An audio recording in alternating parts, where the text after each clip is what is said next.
this is going to be a short vlog on some random days at Gastro Posting. പോയപാട് തന്നെ ഒരു സമൂസ കഴിച്ചു, അതിനുശേഷം പിന്നെ ഒരു കോഫി കുടിച്ചു, പിന്നെ ഒന്നും നോക്കിയില്ല. ഒരു ഓട്ടമായിരുന്നു, കാരണം കുറച്ച് ലേറ്റ് ആയിട്ടുണ്ടായിരുന്നു. കോഫി കിട്ടാൻ നല്ല ലേറ്റ് ആയിപ്പോയി സംഭവം. അങ്ങനെ ഓടി ഓടി സൂപ്പർ സ്പെഷ്യാലിറ്റി ബ്ലോക്ക് എത്തി. അവിടെ എത്തിയപ്പോഴാണ് ഓർക്കുന്നത്, ഒരു PDF വായിച്ചു തരാൻ വേണ്ടിയിട്ട് ഒരു സർ അയച്ചു തന്നിട്ടുണ്ടായിരുന്നു. ക്രോണിക് ഡയറി ആയിരുന്നു നമ്മുടെ ടോപ്പിക്. PDFന്റെ പകുതി വായിച്ചിട്ട് കിടന്നുറങ്ങിപ്പോയതായിരുന്നു ഞാൻ തലേന്ന്. അപ്പോൾ ബാക്കി പകുതി അവിടെ ഇരുന്നിട്ടാണ് വായിച്ചത്. അതിനുശേഷം പിന്നെ റൗണ്ട്സ് ഉണ്ടായിരുന്നു.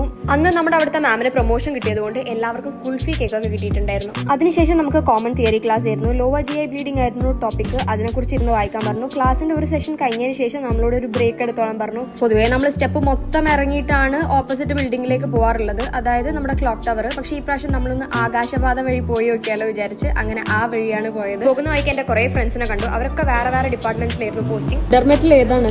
STI, sexually transmitted infections. അയ്യോ, ഞാനും. എന്തുകൊണ്ട് അത് ചൂസ് ചെയ്തു? ചെയ്യുന്ന വെച്ചാൽ ഇപ്പോഴത്തെ കാലത്ത് അത് വളർന്നു വരുന്നൊരു അസുഖങ്ങളാണ്. അപ്പൊ അതിനെക്കുറിച്ച് ഇവൻ ചൂസ് ചെയ്തത് ഏതാണ് പോസ്റ്റിംഗ്? എന്തുകൊണ്ട് ചൂസ് ചെയ്തു? ഏതാ പോസ്റ്റിംഗ് സ്വാതി? Psychiatry. Why? എന്തുകൊണ്ട് ചൂസ് ചെയ്തു? I would like to explore more on the topic. It's very interesting. And yes, this is my second samosa of the day. അതും കഴിച്ച് ഒരു ലൈമും കുടിച്ച് പോകുമ്പോഴാണ് ക്ലാസ് ക്യാൻസൽ ആയ കാര്യം അറിയുന്നത്. അപ്പോൾ പിന്നെ ഞാൻ നേരെ SRQലേക്ക് നടന്നു. പോകുന്ന വഴിക്ക് ഞാൻ സൊമാറ്റോന്ന് എന്തെങ്കിലും ഫുഡ് ഓർഡർ ചെയ്യാൻ വിചാരിച്ചു. ഞാൻ ഇതുവരെ KFCത്തെ ബിരിയാണി ട്രൈ ചെയ്തിട്ടില്ല, അപ്പോൾ അതുകൊണ്ട് തന്നെ ഈ പ്രാവശ്യം അതായിരുന്നു ഓർഡർ ചെയ്തത്. അങ്ങനെ ജീവിതം എന്താണ്, പ്രത്യേകിച്ച് ഒരു കളറൊന്നും ഇല്ലാതെ ഇരുന്നപ്പോഴാണ് ഞാൻ അയച്ചത് വിസിറ്റ് മൈ കസിൻസ്. ബാഗൊക്കെ എടുക്ക്. എന്താണിത്? ഞാൻ ഓൾറെഡി ക്ഷീണത്തിലാ.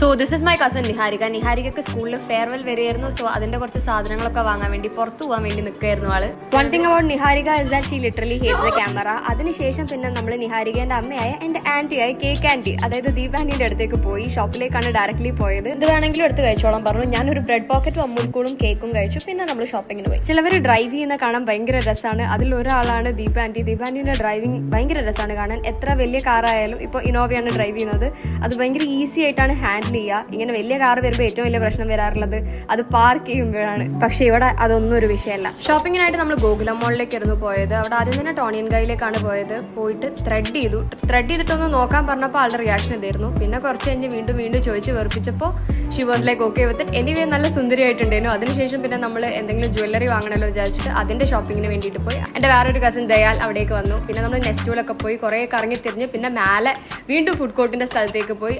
പിന്നെ ഓരോന്ന് വാങ്ങി കഴിച്ച് നമ്മൾ നേരെ വീട്ടിലേക്ക് പോയി. അപ്പോൾ ബൈ.